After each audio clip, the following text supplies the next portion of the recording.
세상에 이게 뭐야? 그곳에는 믿기 힘든 장면이 있었습니다. 남자의 얼굴은 흙과 피로 범벅이 되어 있었고 숨은 거의 붙어 있지 않았습니다. 서윤은 떨리는 손으로 남자의 어깨를 흔들었습니다. 정신 차리세요. 들리세요? 그녀는 손으로 흙을 파내기 시작했습니다. 손바닥이 긁히고 손톱이 부러졌지만 멈출 수 없었습니다. 서윤은 잠시 멈칫했지만 곧 다시 남자를 끌어냈습니다. 비에 젖은 남자의 몸은 무거웠고 숨은 점점 가빠졌습니다. 조금만 버텨요. 제발. 서윤은 거의 울먹이며 말했습니다. 폭우가 쏟아지는 깊은 산속 어딘가. 흙 속에 파묻혀 있던 이에게는 도대체 무슨 일이 있었던 걸까요? 안녕하세요. 여러분의 사연 담긴 여러 이야기들을 들려드리고 있는 인생 수필관입니다. 마지막 반전까지 숨막히는 이야기를 끝까지 들어보세요. 구독과 좋아요, 알림 설정은 영상 제작에 큰 힘이 됩니다. 자, 그럼 오늘의 사연 함께 들어보시죠. 정서윤은 늘 그렇듯 새벽 5시가 되기 전에 눈을 떴습니다. 알람이 울리기 전이었지만 몸은 이미 익숙하게 하루를 시작할 준비를 하고 있었습니다. 이 산골 마을에서 혼자 살아온 지 어느덧 10년이 넘었고 서윤의 하루는 늘 같은 리듬으로 흘러갔습니다. 낡은 전기난로 옆에 앉아 서윤은 잠시 손을 비볐습니다. 새벽 공기는 사뭇 차가웠고 집안에는 사람 온기 대신 오래된 나무 냄새와 습기만이 남아 있었습니다. 서윤은 천천히 자리에서 일어나 부엌으로 향했습니다. 주전자에 물을 붓고 불을 켜자 곧 잔잔한 끓는 소리가 부엌을 채웠습니다. 그 소리는 이 집에서 가장 살아있는 소리처럼 느껴졌습니다. 서윤은 벽에 걸린 달력을 힐끗 바라봤습니다. 빨간 동그라미 하나 없이 의미 없이 넘어가 버린 날짜들 뿐이었습니다. 또 하루가 시작이네. 서윤은 아무도 없는 집에서 혼잣말을 했습니다. 그 말에는 기대도 불평도 섞여 있지 않았습니다. 그저 받아들이는 체념에 가까웠습니다. 서윤은 거울 앞에 서서 자신의 얼굴을 바라봤습니다. 화장기 없는 얼굴, 햇볕에 그을린 피부, 그리고 나이를 숨길 수 없는 눈가의 잔주름. 누군가에게는 노처녀라는 말로 불릴 얼굴이었지만 서윤은 이제 그런 말에도 별다른 감정이 들지 않았습니다. 결혼 안 했다고 죽는 것도 아닌데. 그녀는 씁쓸하게 웃으며 외투를 챙겼습니다. 집 문을 열자 산골의 아침 공기가 한꺼번에 밀려 들어왔습니다. 축축한 흙냄새와 풀냄새가 섞여 코끝을 찔렀습니다. 집 앞에는 비포장 흙길이 길게 이어져 있었고 그 너머로는 짙은 숲이 병풍처럼 둘러싸고 있었습니다. 서윤에게 이 숲은 삶의 터전이었습니다. 산나물, 약초, 때로는 버섯까지. 그 숲이 아니었다면 서윤은 이 마을에 남아있을 이유도 없었을 것입니다. 마을 슈퍼 앞을 지날 때 김춘자가 문을 열고 나오는 모습이 보였습니다. 서윤 씨, 오늘도 산에 가는 거야? 네, 춘자 아주머니. 비 오기 전에 좀 캐다 오려고요. 김춘자는 허리를 짚고 서윤을 바라보다가 고개를 저었습니다. 참, 여자는 혼자 살면 몸이라도 부지런해야 한다니까. 그래도 오늘은 날씨가 좀 수상해. 괜찮아요. 늘 다니던 길이에요. 서윤은 웃으며 대답했지만 마음 한켠에는 묘한 불안이 스며들었습니다. 요 며칠 마을 사람들 사이에서는 산에서 이상한 차량을 봤다는 소문이 돌고 있었습니다. 검은색 큰 차들이 밤에 산길을 오르내렸다는 이야기였습니다. 별일 있겠어. 서윤은 애써 생각을 떨쳐내며 숲으로 발걸음을 옮겼습니다. 숲 안은 평소보다 더 조용했습니다. 새소리도 바람 소리도 들리지 않았습니다. 마치 누군가 일부러 소리를 지워버린 것처럼 고요했습니다. 서윤은 허리를 굽혀 약초를 캐며 천천히 이동했습니다. 땅은 축축했고 흙은 부드럽게 손에 묻어났습니다. 그녀는 이 감촉이 싫지 않았습니다. 이 흙은 적어도 거짓말을 하지 않았으니까요. 한참을 그렇게 일하던 중 갑자기 하늘이 어두워지기 시작했습니다. 멀리서 천둥 소리가 낮게 울렸습니다. 서윤은 고개를 들고 하늘을 올려다봤습니다. 역시 올게 오는구나. 빗방울이 하나둘 떨어지기 시작했고 곧 굵은 빗줄기로 바뀌었습니다. 서윤은 바구니를 움켜쥐고 하산을 서둘렀습니다. 그때였습니다. 빗소리 사이로 분명히 사람의 숨소리 같은 것이 들려왔습니다. 아주 약하고 끊어질 듯한 소리였습니다. 서윤은 걸음을 멈추고 귀를 기울였습니다. 설마 다시 한번 신음소리가 들렸습니다. 이번에는 분명했습니다. 사람이었습니다. 거기 누구 있어요? 서윤은 목소리를 높여 물었습니다. 대답은 없었습니다. 대신 흙이 미세하게 긁히는 소리만 들려왔습니다. 서윤의 심장은 미친 듯이 뛰기 시작했습니다. 도망치고 싶다는 생각이 먼저 들었습니다. 혼자 사는 여자가 이 깊은 산속에서 모르는 사람을 마주한다는 건 위험한 일이었습니다. 하지만 그녀의 발은 움직이지 않았습니다. 서윤은 결국 소리가 나는 쪽으로 한 걸음, 또 한 걸음 다가갔습니다. 숲 안쪽으로 들어갈수록 땅은 이상하게 파헤쳐져 있었습니다. 누군가 급하게 흙을 덮어놓은 흔적이 역력했습니다. 서윤은 숨을 삼키며 그 앞에 섰습니다. 그곳에는 믿기 힘든 장면이 있었습니다. 흙더미 사이로 남자의 손 하나가 삐져나와 있었습니다. 손가락은 미세하게 떨리고 있었습니다. 세상에 이게 뭐야? 서윤은 다리에 힘이 풀려 그 자리에 주저앉았습니다. 남자의 얼굴은 흙과 피로 범벅이 되어 있었고 숨은 거의 붙어 있지 않았습니다. 정신 차리세요. 들리세요? 서윤은 떨리는 손으로 남자의 어깨를 흔들었습니다. 남자는 대답하지 못했지만 가슴이 아주 약하게 오르내렸습니다. 서윤은 눈을 질끈 감았다가 다시 떴습니다. 신고해야 하나 아니야, 지금은. 휴대전화를 꺼내봤지만 신호는 잡히지 않았습니다. 비는 점점 더 거세졌고 해는 이미 기울고 있었습니다. 서윤은 이를 악물었습니다. 일단 살리고 봐야지. 그녀는 손으로 흙을 파내기 시작했습니다. 손바닥이 긁히고 손톱이 부러졌지만 멈출 수 없었습니다. 그때 남자의 손목에서 번쩍이는 것이 눈에 들어왔습니다. 흙투성이 속에서도 단번에 알아볼 수 있는 고급 시계였습니다. 이 산골 마을에서는 평생 볼 일 없는 물건이었습니다. 이 사람 대체 누구야? 서윤은 잠시 멈칫했지만 곧 다시 남자를 끌어냈습니다. 비에 젖은 남자의 몸은 무거웠고 숨은 점점 가빠졌습니다. 조금만 버텨요. 제발. 서윤은 거의 울먹이며 말했습니다. 그 순간 서윤은 직감했습니다. 이 남자를 살리는 순간 자신의 평범하고 조용한 삶은 끝난다는 것을. 그러나 그럼에도 불구하고 그녀는 뒤돌아서지 않았습니다. 서윤은 남자의 몸을 자신의 어깨에 걸치고 비를 맞으며 산길을 내려오기 시작했습니다. 그 선택이 어떤 파국과 진실을 불러올지 모른 채 오직 하나의 마음으로, 살려야 한다는 마음 하나로.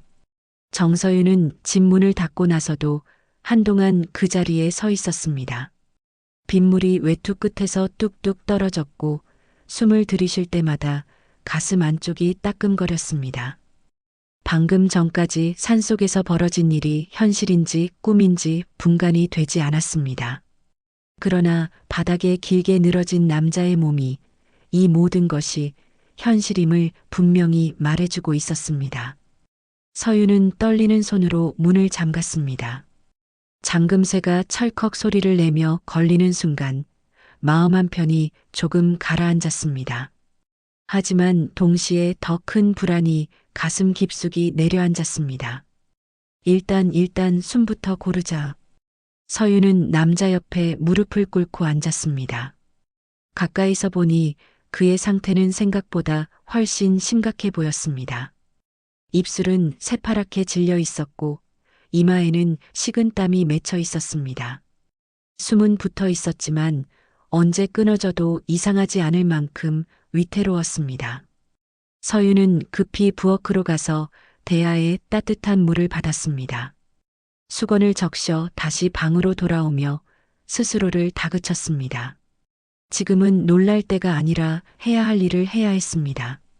수건으로 남자의 얼굴을 닦아내자 흙과 피가 조금씩 씻겨 내려갔습니다. 굵은 눈썹, 깊게 패인 눈매, 그리고 세월의 흔적이 고스란히 남은 얼굴.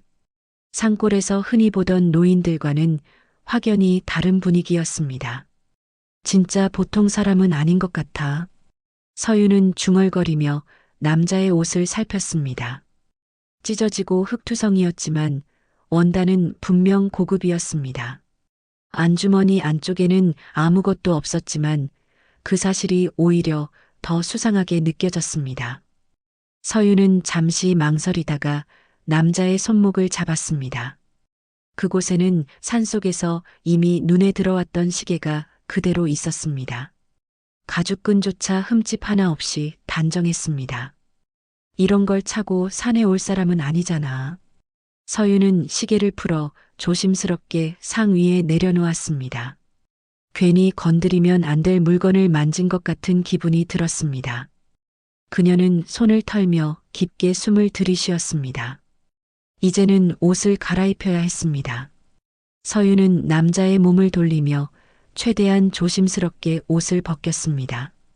그 과정에서 남자의 등과 옆구리에 남은 상처들이 눈에 들어왔습니다. 날카로운 도구로 난 듯한 자국, 오래된 흉터, 그리고 새로 생긴 멍들. 이건 단순한 사고의 흔적이 아니었습니다. 누가 일부러 그런 거네. 서유는 그 사실을 깨닫는 순간 손이 멈췄습니다. 이 남자는 누군가에게 쫓기고 있었고 누군가에게 버려졌습니다. 그리고 지금 이 집에 있다는 사실 자체가 위험이 될 수 있었습니다. 그녀는 자신의 낡은 추리닝을 꺼내 남자에게 입혔습니다. 사이즈는 맞지 않았지만 체온을 유지하는 게 우선이었습니다. 이불을 덮어주며 서유는 남자의 숨소리에 귀를 기울였습니다. 그때 남자의 입술이 미세하게 떨렸습니다. 서유는 깜짝 놀라 몸을 숙였습니다. 들리세요? 정신 드세요. 남자의 눈이 아주 잠깐 떠졌다가 다시 감겼습니다. 쉰 목소리는 거의 들리지 않았지만 분명한 요구였습니다.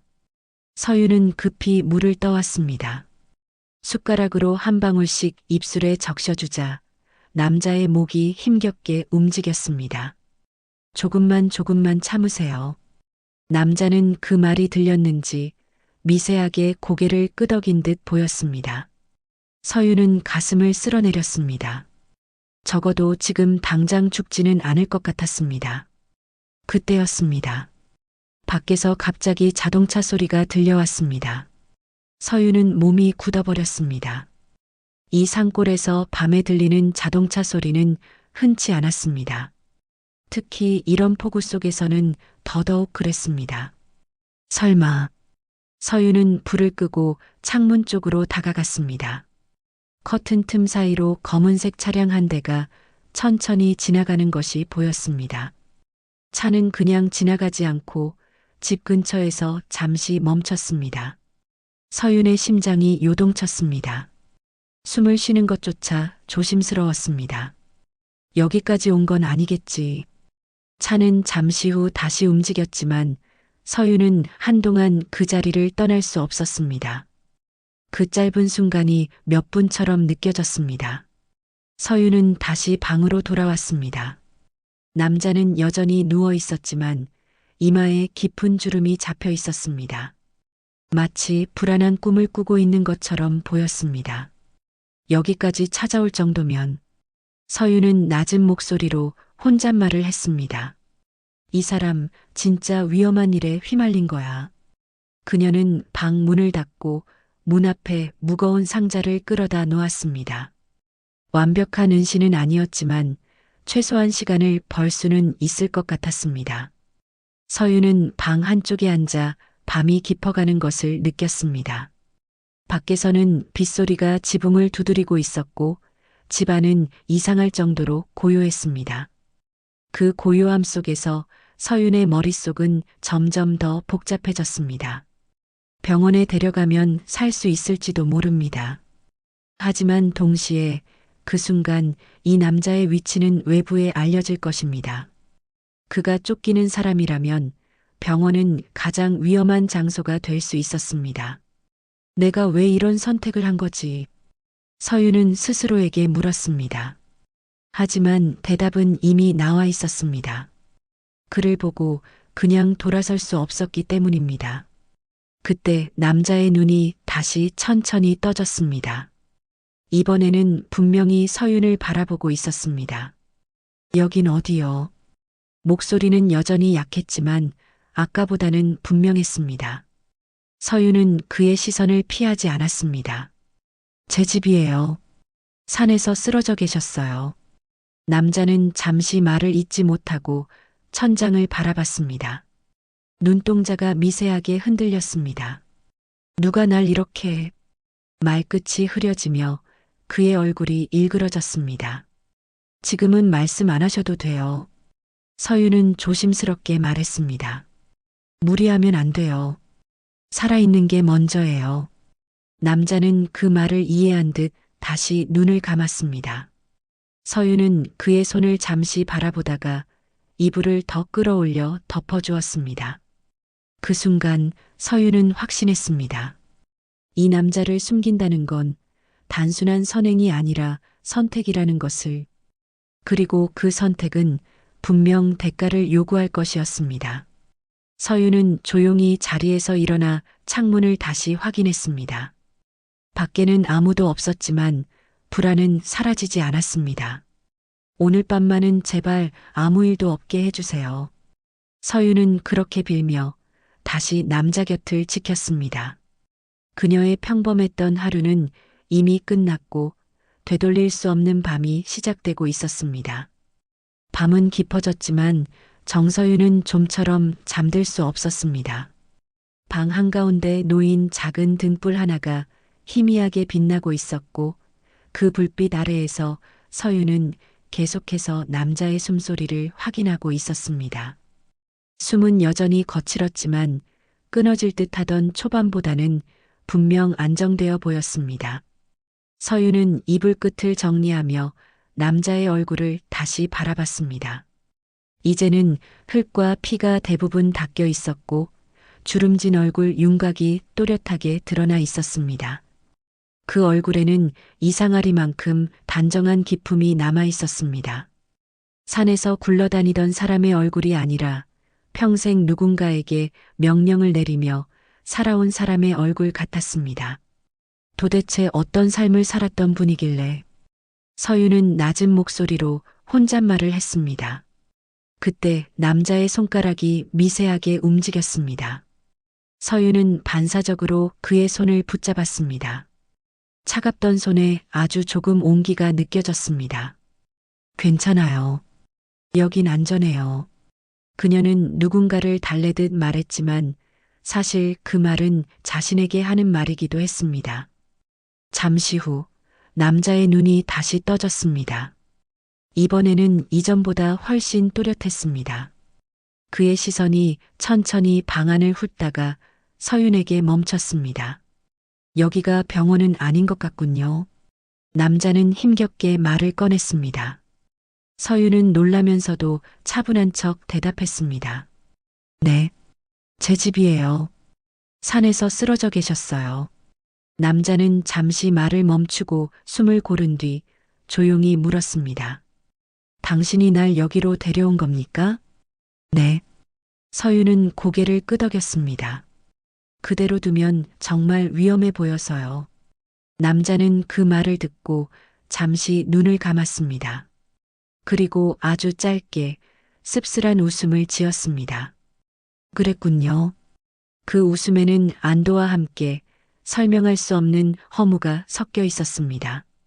서유는 그 표정을 놓치지 않았습니다. 혹시 어디가 많이 아프세요? 온몸이 다 아픈데 그 중에서도 머리가 좀. 남자는 말을 잇지 못하고 이마를 짚었습니다. 서유는 급히 그의 손을 내려놓았습니다. 지금은 무리하시면 안 돼요. 기억 안 나셔도 괜찮아요. 남자는 잠시 서윤을 바라보다가 낮게 물었습니다. 내 이름은 내가 누구인지는 압니까? 그 질문에 서윤은 잠깐 말문이 막혔습니다. 아니요. 아무것도 몰라요. 그래서 더 숨기고 있어요. 남자의 눈빛이 순간 날카로워졌습니다. 숨긴다고요? 서윤은 숨을 고르고 솔직하게 말했습니다. 밖에서 이상한 사람들이 이 근처를 돌아다니고 있어요. 검은 차도 봤고요. 남자는 그 말을 듣는 순간 얼굴이 굳었습니다. 숨이 잠시 멎은 것처럼 보일 정도였습니다. 그는 이불을 움켜쥐며 낮게 중얼거렸습니다. 역시 아직 끝난 게 아니군. 서유는 그 반응을 보고 확신했습니다. 이 남자는 정말 누군가에게 쫓기고 있다는 것을요. 그러니까요.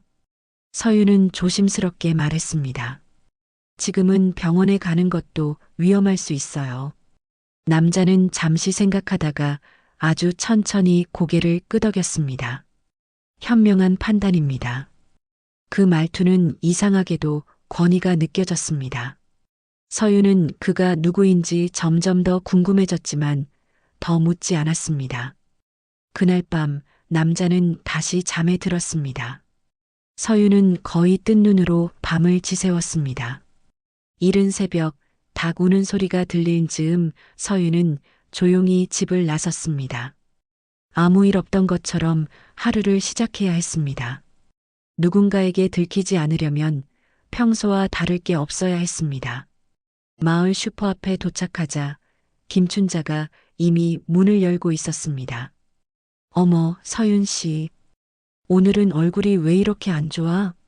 서윤은 순간 가슴이 철렁했지만 웃으며 대답했습니다. 밤에 비소리 때문에 잠을 좀 설쳤어요. 김춘자는 고개를 끄덕이다가 주변을 둘러보며 말을 낮췄습니다. 어젯밤에 말이야, 산 쪽으로 낯선 차가 몇 대 왔다 갔다 했대. 서유는 태연한 척 계산대 위에 물건을 올려놓았습니다. 그래요? 요즘 별일 다 있네요. 그러게 말이야. 김춘자는 의미심장하게 덧붙였습니다. 최만복 이장도 수상하다고 하더라. 서유는 계산을 마치고 서둘러 자리를 떴습니다. 등 뒤에서 김춘자의 시선이 느껴지는 것 같았습니다. 집으로 돌아오는 길, 서유는 계속 주변을 살폈습니다. 평소와 다를 것 없는 산골 풍경이었지만 모든 것이 예민하게 느껴졌습니다. 집에 도착하자마자 서유는 문을 잠그고 방으로 들어갔습니다.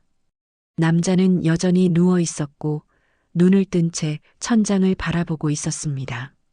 무슨 일 있었어요? 그가 먼저 물었습니다. 마을에 소문이 돌기 시작했어요. 서유는 숨을 낮춰 말했습니다.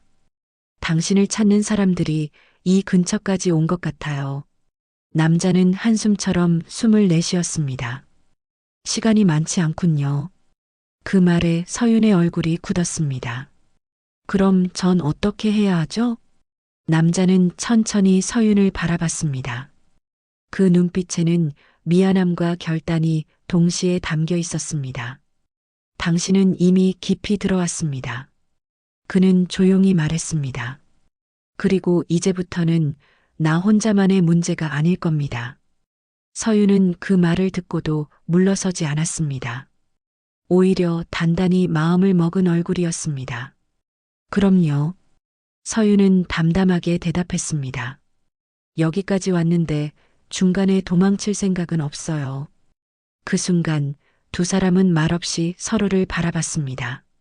산골의 작은 집안에서 이미 되돌릴 수 없는 공모가 시작되고 있었습니다.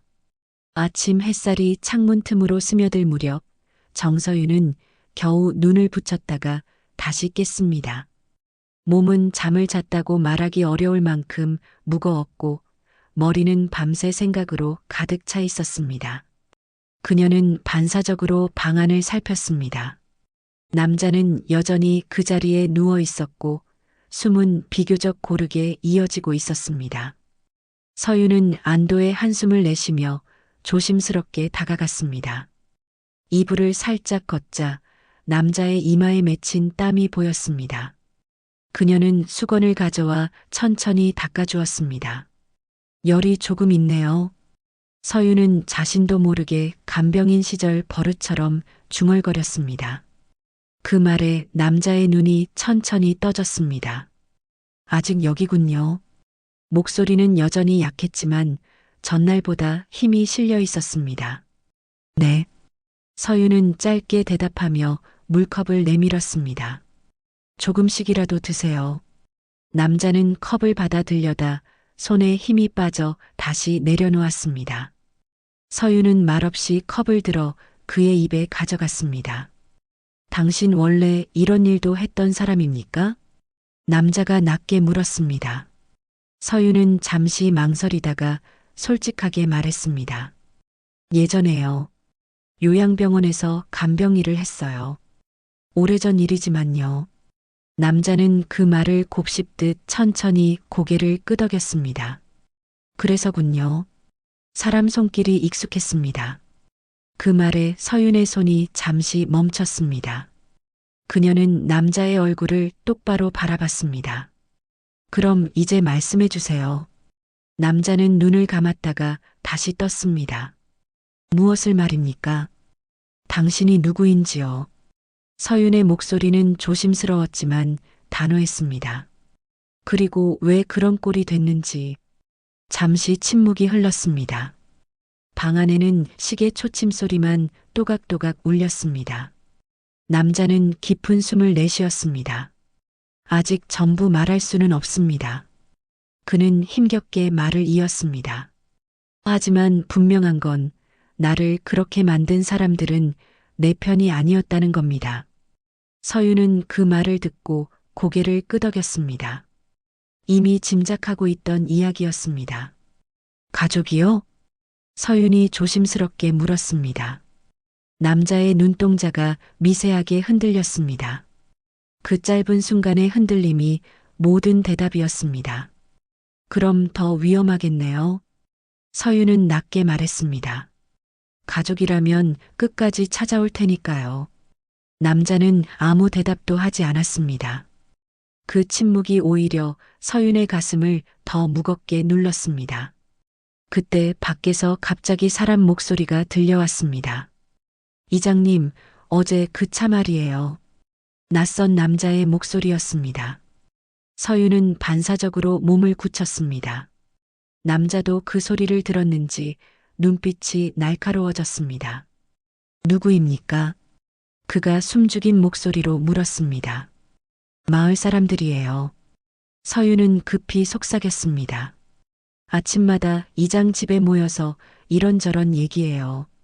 서윤은 서둘러 창문을 닫고 커튼을 쳤습니다. 그리고 방문을 꼭 닫았습니다. 밖에서는 최만복 이장의 목소리가 또렷하게 들려왔습니다. 어제 산에서 이상한 흔적이 나왔다더라. 사람 하나 묻혔다가 파헤친 것 같다는 말도 있고. 그 말에 서윤의 심장이 쿵 내려앉았습니다. 남자의 손이 이불 위에서 꽉 움켜쥐어졌습니다. 들킨 겁니까? 남자는 이를 악문 채 물었습니다. 아직은 아니에요. 서윤은 침착하려 애쓰며 말했습니다. 하지만 오래 못 갈 것 같아요.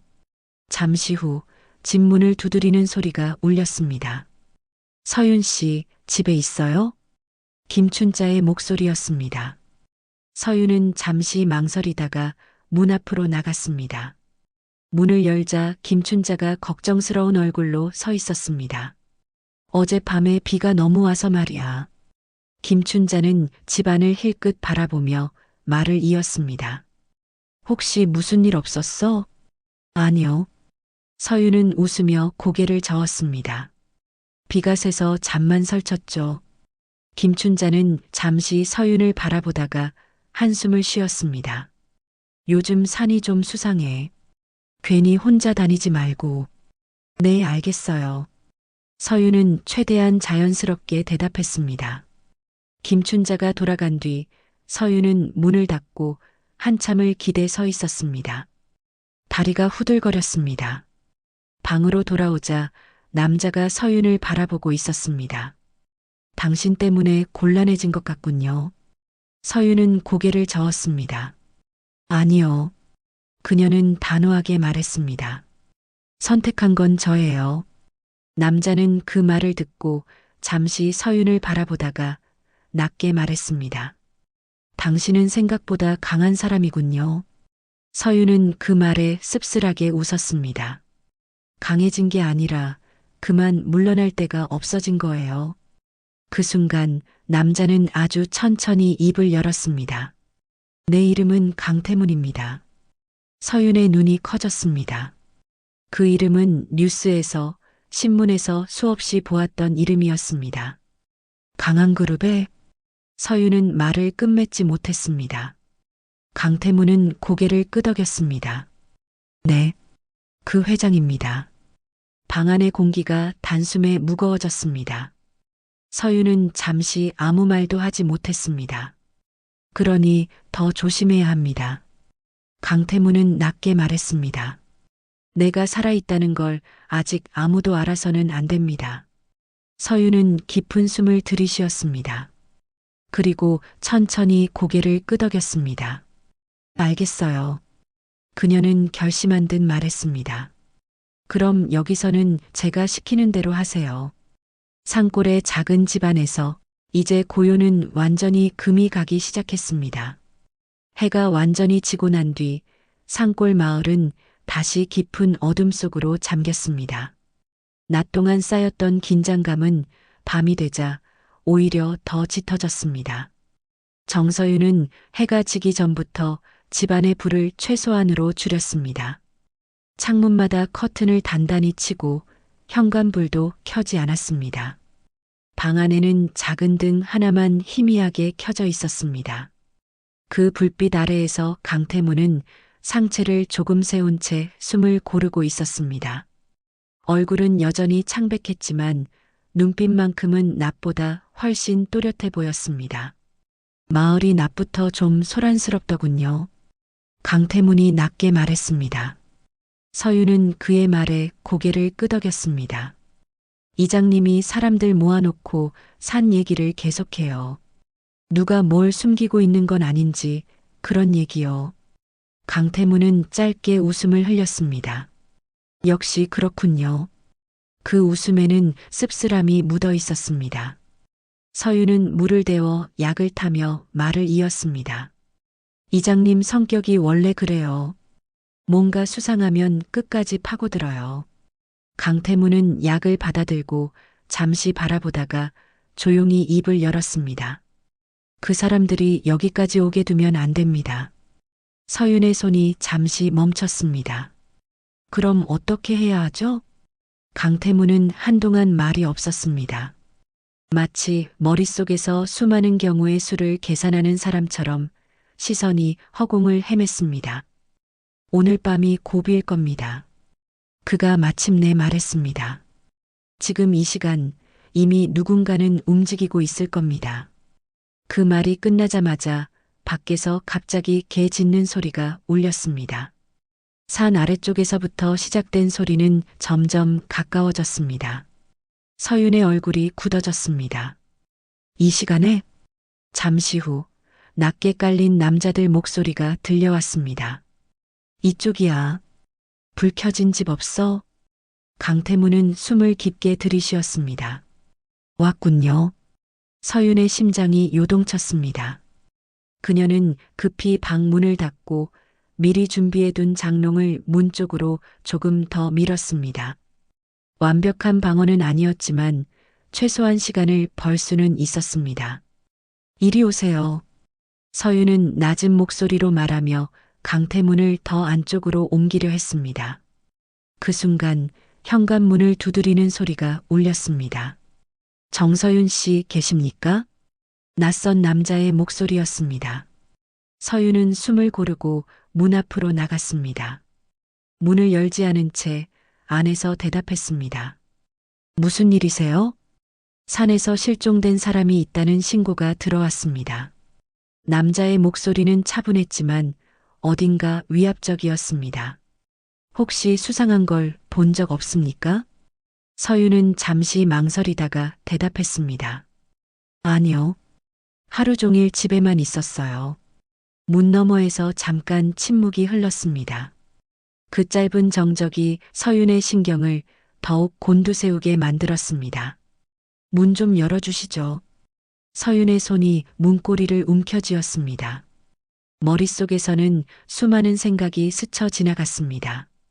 지금 문을 열면 끝일지도 모른다는 생각이 가장 크게 울렸습니다. 영장이 있습니까? 서윤은 최대한 침착하게 물었습니다. 문 밖에서 낮은 웃음소리가 들렸습니다. 협조 차원입니다. 그때 방 안에서 무언가 떨어지는 소리가 났습니다. 아주 작은 소리였지만 서윤의 귀에는 천둥처럼 크게 들렸습니다. 문 밖의 남자가 바로 반응했습니다. 지금 안에서 무슨 소리 안 났습니까? 서윤은 숨을 삼켰습니다. 라디오예요. 오래돼서 가끔 잡음이 나요.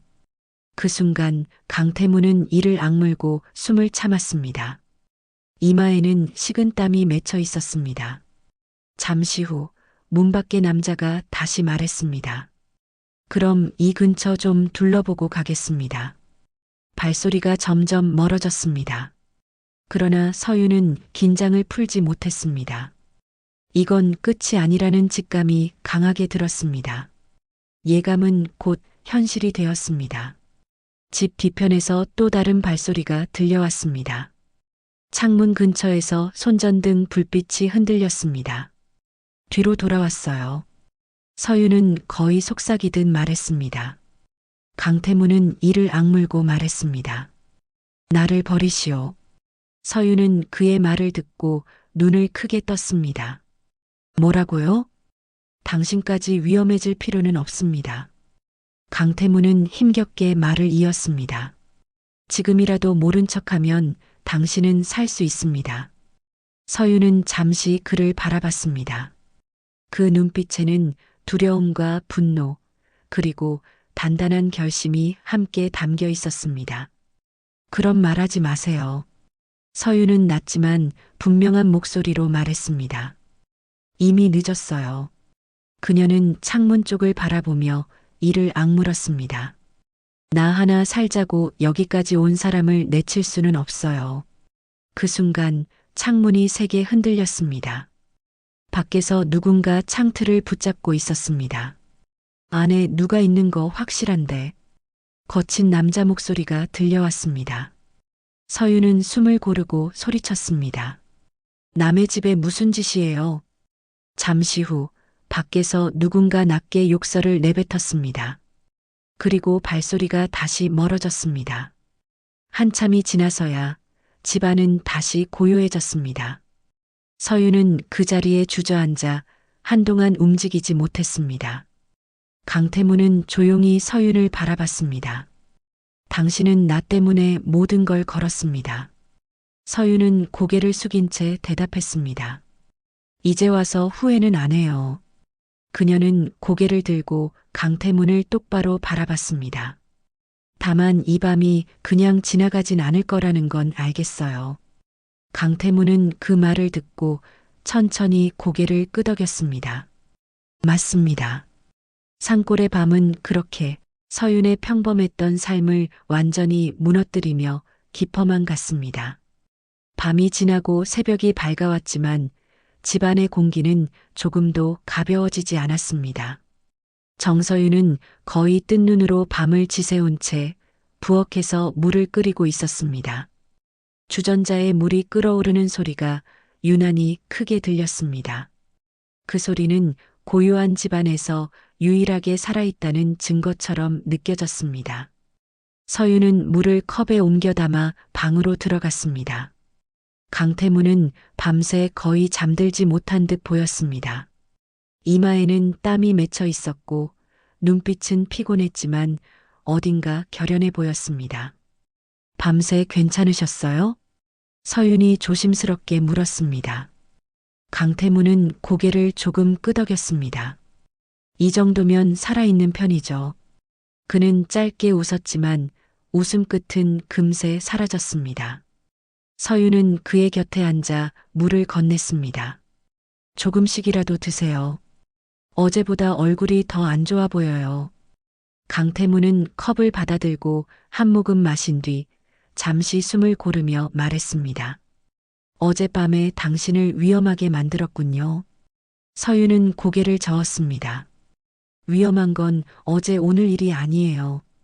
그녀는 잠시 말을 멈췄다가 마음을 다잡듯 다시 입을 열었습니다. 이제는 알아야겠어요. 왜 그런 사람들이 당신을 그렇게까지 쫓는지. 강태무는 한동안 아무 말도 하지 않았습니다. 방 안에는 다시 시계 초침 소리만 흘렀습니다. 그 침묵은 마치 긴 세월을 되돌아보는 시간처럼 길게 느껴졌습니다. 나는 강태문이 마침내 입을 열었습니다. 평생 사람을 믿지 않고 살아온 사람입니다. 서윤은 말없이 그의 이야기를 기다렸습니다. 강한 그룹을 여기까지 키우는 동안 수많은 적을 만들었죠. 강태문은 천천히 말을 이었습니다. 하지만 정작 나를 가장 깊이 찌른 건 밖의 적이 아니라 안의 사람이었습니다. 서윤은 숨을 삼켰습니다. 이미 어느 정도 짐작하고 있었지만 직접 듣는 말은 무게가 달랐습니다. 내 아들입니다. 강태문은 담담하게 말했지만 눈빛은 잠시 흔들렸습니다. 강도윤, 내 장남이죠. 서윤의 손이 무릎 위에서 꽉 쥐어졌습니다. 아들이 아버지를요? 강태문은 고개를 끄덕였습니다.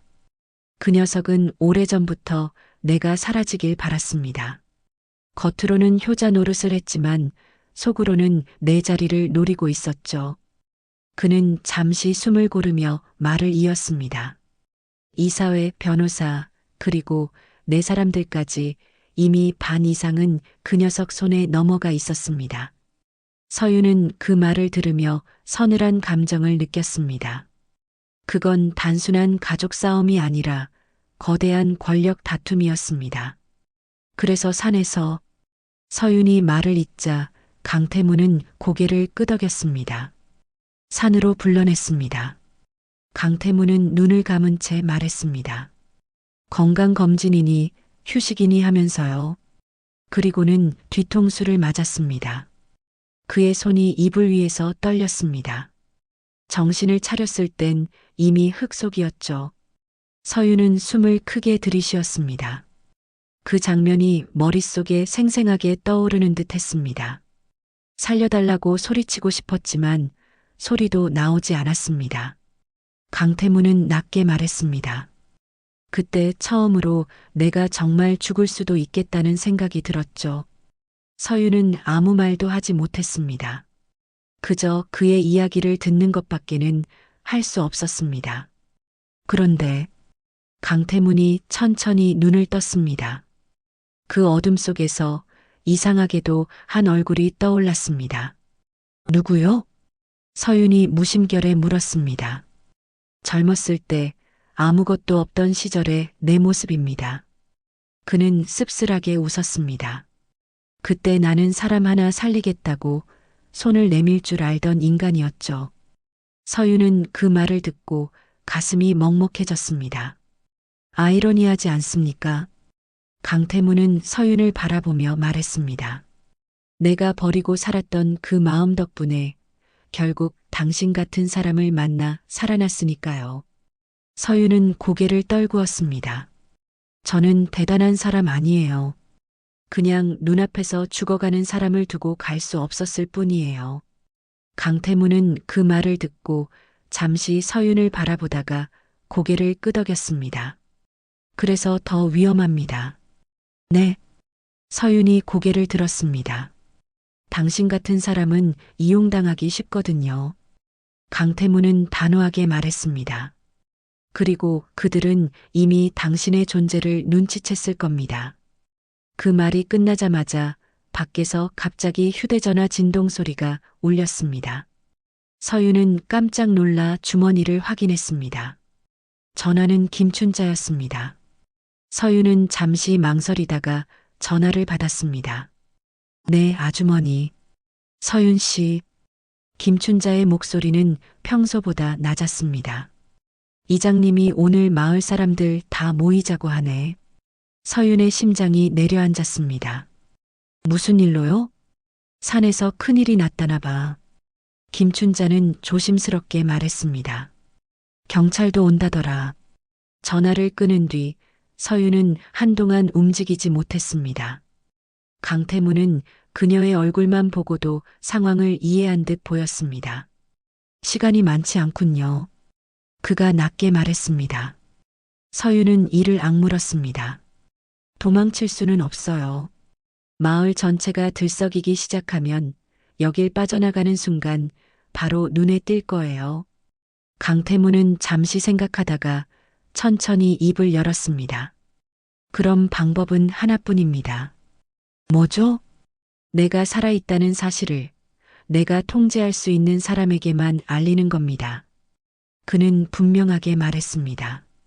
내 비서실장 한기석. 서윤은 그 이름을 처음 들었지만 직감적으로 느꼈습니다. 이 사람은 믿을 수 있는 사람일지도 모른다는 것을. 연락할 수 있어요? 서윤이 물었습니다. 강태무는 고개를 끄덕였습니다. 머릿속에 아직 남아있는 번호가 하나 있습니다. 서윤은 잠시 고민하다가 휴대전화를 내밀었습니다. 그럼 지금 하세요. 강태무는 전화를 받아 떨리는 손으로 번호를 눌렀습니다. 신호음이 길게 울리는 동안 두 사람은 숨조차 제대로 쉬지 못했습니다. 마침내 전화가 연결되었습니다. 회장님? 전화기 너머에서 놀라움이 섞인 목소리가 들려왔습니다. 강태무는 눈을 감고 천천히 말했습니다. 기석아, 나 아직 살아있다. 서윤은 그 순간 분명히 느꼈습니다. 이 집안에서 시작된 작은 선택이 이제 거대한 싸움으로 번지고 있다는 것을. 아침이 밝았지만 산골 마을의 공기는 여전히 무거웠습니다. 정서윤은 해가 떠오르는 것도 모른 채 방 안에서 휴대전화를 붙들고 있었습니다. 강태문이 전화를 끊은 뒤부터 집안에는 말로 표현하기 어려운 긴장감이 흐르고 있었습니다. 곧 사람이 올 겁니다. 강태문이 낮은 목소리로 말했습니다. 한기석은 약속을 어기는 사람이 아닙니다. 서윤은 고개를 끄덕였지만 마음은 조금도 편하지 않았습니다. 그 사람이 오기 전까지 아무 일 없어야 할 텐데요. 강태문은 창밖을 바라보며 짧게 말했습니다. 이미 시작된 일입니다. 멈출 수는 없죠. 그 말이 끝나자마자 밖에서 다시 차량 소리가 들려왔습니다. 이번에는 어제와 달랐습니다. 한 대가 아니라 여러 대의 차가 산길을 올라오는 소리였습니다. 서윤의 얼굴이 창백해졌습니다. 설마 너무 빨리 온 건 아니겠죠? 강태무는 미묘하게 눈을 가늘게 뜨며 소리에 집중했습니다. 기석이 차 소리와는 다릅니다. 잠시 후 집 앞에서 급히 멈춰 서는 소리가 들렸습니다. 문을 두드리는 소리는 없었습니다. 대신 집 주변을 둘러보는 발소리와 낮은 대화 소리가 이어졌습니다. 여기 맞는 것 같은데. 확실해? 서윤은 숨을 죽였습니다. 강태무는 이를 악물고 몸을 일으키려 했지만 서윤이 급히 그를 눌렀습니다. 지금은 안 돼요. 그녀는 낮게 말했습니다. 그때 휴대전화가 진동했습니다. 서윤은 화면을 확인하고 깜짝 놀랐습니다. 발신자는 한기석이었습니다. 회장님 어디 계십니까? 전화기 너머의 목소리는 최대한 침착했지만 떨림이 느껴졌습니다. 강태문은 서윤에게 손짓을 하며 전화를 받았습니다. 기서가, 집 주변에 낯선 차들이 있다. 저도 알고 있습니다. 한기석은 빠르게 말했습니다. 이미 내부 정보가 새고 있습니다. 장남 쪽에서 움직였어요. 그 말에 강태문의 얼굴이 굳었습니다. 강도윤이군. 네. 한기석은 숨을 고르고 말을 이었습니다. 경찰에도 압력이 들어갔습니다. 공식적으로 움직이기엔 시간이 필요합니다. 서윤은 그 말을 듣고 마음이 철렁 내려앉았습니다. 그럼 우리는 어떻게 해야 하죠? 강태문은 잠시 침묵하다가 단호하게 말했습니다. 지금 이 집을 버려야 합니다. 서윤의 눈이 커졌습니다. 여길요? 그렇습니다. 강태문은 힘겹게 몸을 세우며 말했습니다. 여기는 이미 노출됐습니다. 그 순간 현관 쪽에서 문고리를 돌리는 소리가 들렸습니다. 문이 잠겨 있어 덜컹거리는 소리만 울렸지만 위협은 충분했습니다. 문 안 열면 부숩니다. 거친 남자 목소리가 울렸습니다. 서윤은 손이 떨렸지만 이를 악물고 외쳤습니다. 불법이에요. 경찰 부를 겁니다. 문 밖에서는 비웃는 소리가 들렸습니다. 경찰? 이미 다 얘기 끝났어. 그 말에 서윤의 심장이 내려앉았습니다. 이제 정말 벼랑 끝이었습니다. 강태문은 서윤을 바라봤습니다. 그 눈빛에는 미안함과 결의가 동시에 담겨 있었습니다. 정서윤 씨. 그는 처음으로 그녀의 이름을 또렷하게 불렀습니다. 지금 이 순간부터 당신은 선택해야 합니다. 서윤은 숨을 크게 들이쉬었습니다. 선택은 이미 했어요. 그녀는 재빨리 집 뒤편 문을 열었습니다. 낡은 창고로 이어지는 좁은 통로가 드러났습니다. 이쪽으로 나가요. 산길로 이어져 있어요. 강태문은 놀란 듯 그녀를 바라봤습니다.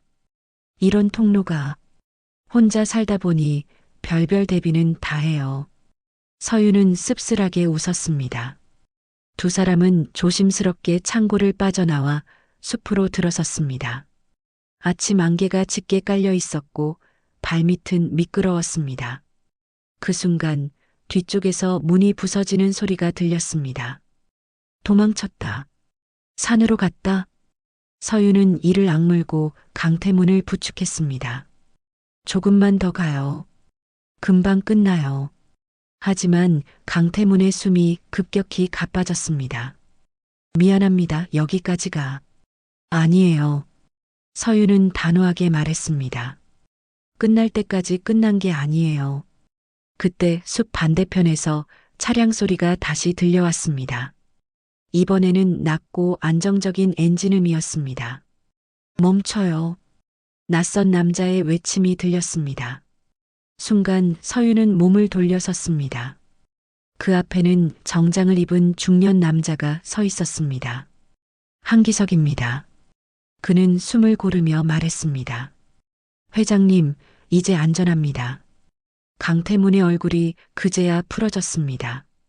그는 서윤을 바라보며 낮게 말했습니다. 정말 끝까지 지켜줬군요. 서윤은 아무 말 없이 고개를 끄덕였습니다. 눈앞이 흐려졌지만 지금은 울 수 없었습니다. 그 순간 숲 뒤편에서 다시 남자들 소리가 들렸습니다. 하지만 이미 늦었습니다. 한기석의 사람들이 빠르게 움직이며 길을 막아섰습니다. 강태문은 마지막으로 서윤을 바라봤습니다. 이제부터는 내가 당신을 지키겠습니다. 서윤은 그 말을 듣고 처음으로 숨을 길게 내쉬었습니다. 산골에서 시작된 작은 선택이 이제 거대한 진실 앞에 모두를 세우고 있었습니다. 산길을 빠져나온 차량은 한동안 말을 잃은 채 달렸습니다. 안개가 아직 거치지 않은 새벽도로 위에서 엔진 소리만이 규칙적으로 울렸습니다. 정서윤은 뒷좌석에 앉아 강태문의 손을 붙잡고 있었습니다. 그의 손은 여전히 차가웠지만 분명 살아있다는 온기가 느껴졌습니다. 조금만 더 가면 됩니다. 한기석이 운전석에서 조용히 말했습니다. 공식 병원은 피했습니다. 기록이 남지 않는 곳입니다. 서윤은 고개를 끄덕였지만 시선은 강태문에게서 떨어지지 않았습니다.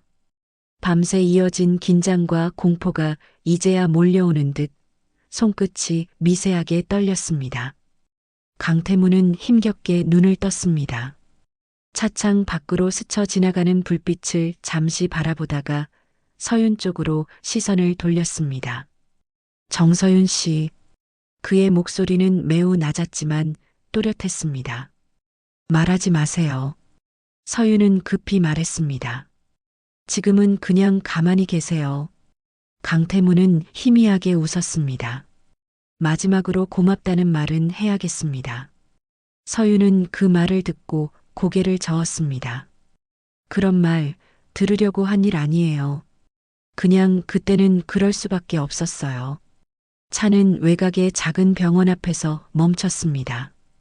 불은 최소한으로 켜져 있었고 의료진은 이미 대기하고 있었습니다. 들것에 옮겨진 강태문은 이동 중에도 서윤을 놓지 않으려는 듯 손에 힘을 주었습니다. 곁에 있어주겠습니까? 그가 거의 속삭이듯 말했습니다. 서윤은 잠시 망설이다가 고개를 끄덕였습니다. 수술 끝날 때까지만요. 강태문은 그 대답에 안도한 듯 눈을 감았습니다. 수술실 문이 닫히고 붉은 불이 켜졌습니다. 서윤은 복도 의자에 앉아 손을 꼭 맞잡았습니다. 지금까지 버텨왔던 감정들이 한꺼번에 밀려왔습니다. 산속에서의 밤, 문을 두드리던 소리, 창문을 흔들던 손전등 불빛, 모든 장면이 머릿속을 스쳐 지나갔습니다. 내가 왜 거기까지 갔을까? 서윤은 혼잣말처럼 중얼거렸습니다. 하지만 곧 다른 생각이 이어졌습니다. 그때 돌아섰다면 이 사람은 지금 살아있을까? 그리고 나는 평생 그 장면을 떠올리며 살지 않았을까? 몇 시간이 흘렀을까? 수술실 문이 열렸습니다. 의사는 낮은 목소리로 말했습니다. 위험한 고비는 넘겼습니다. 그 말이 끝나자 서윤은 그 자리에 주저앉았습니다. 눈물이 나올 줄 알았지만 이상하게도 눈은 마른 채였습니다. 그저 숨을 쉬고 있다는 사실 하나만으로 충분했습니다. 며칠 후 강태문은 중환자실을 나와 일반 병실로 옮겨졌습니다. 몸은 여전히 약했지만 정신은 또렷해졌습니다. 한기석은 그 사이 쉼없이 움직였습니다. 강도윤이 주도한 내부 쿠데타, 차성우를 비롯한 실행 인물들, 유재강이 설계한 여론 조작과 자금 흐름까지 하나씩 증거가 모였고 더 이상 숨길 수 없는 단계에 이르렀습니다. 어느 날 저녁 강태문은 창가에 앉아있던 서윤을 불렀습니다. 이제 끝을 봐야겠습니다. 지금 나가실 생각은 아니시죠? 서윤이 걱정스럽게 물었습니다. 도망치듯 사는 건 내 방식이 아닙니다. 강태문은 담담하게 말했습니다. 이번에는 내가 직접 끝내야 합니다. 며칠 뒤 기자회견장이 열렸습니다. 수많은 카메라와 기자들 앞에 강태문이 모습을 드러냈을 때 대한민국 전체가 술렁였습니다. 저는 죽지 않았습니다. 그의 첫마디에 플래시가 쏟아졌습니다. 그는 생매장 사건의 전말을 차분하게 설명했습니다. 가족의 이름을 숨기지 않았고 배신을 미화하지도 않았습니다. 강도윤의 얼굴이 화면에 잡혔을 때 서윤은 TV 앞에서 조용히 고개를 숙였습니다. 며칠 뒤 강도윤은 구속되었고 이명희와 유재강 역시 조사 대상이 되었습니다. 강한그룹은 임시 경영 체제로 전환되었고 세상은 연일 재벌가의 추락을 떠들어댔습니다. 그러나 그 모든 소란 속에서도 정서윤의 이름은 끝내 언론에 오르지 않았습니다. 당신을 세상에 내놓고 싶지 않습니다. 강태문이 조용히 말했을 때 서윤은 잠시 그를 바라보다가 고개를 끄덕였습니다. 그게 저도 편해요. 며칠 뒤 서윤은 다시 산골 마을로 돌아왔습니다. 집은 어수선했지만 부서진 곳은 없었습니다. 마을 사람들의 시선이 느껴졌지만 예전처럼 날카롭지는 않았습니다. 김춘자는 슈퍼 앞에서 서윤을 붙잡았습니다. 그날 밤 진짜 아무 일도 없었던 건 아니지? 서윤은 잠시 웃었습니다. 사람 하나 살았고 사람 하나 인생이 바뀌었을 뿐이에요. 김춘자는 더 묻지 않았습니다. 그 침묵 속에는 묘한 존중이 섞여 있었습니다. 며칠 뒤 서윤 앞으로 등기 하나가 도착했습니다. 보낸 사람은 강태문이었습니다. 봉투 안에는 짧은 편지와 작은 열쇠 하나가 들어 있었습니다. 당신은 나를 살렸고 나는 당신에게 선택권을 남깁니다. 서윤은 그 열쇠를 한참 바라보다가 서랍 깊숙이 넣었습니다. 지금 당장 무엇을 열 것인지는 아직 정하고 싶지 않았습니다.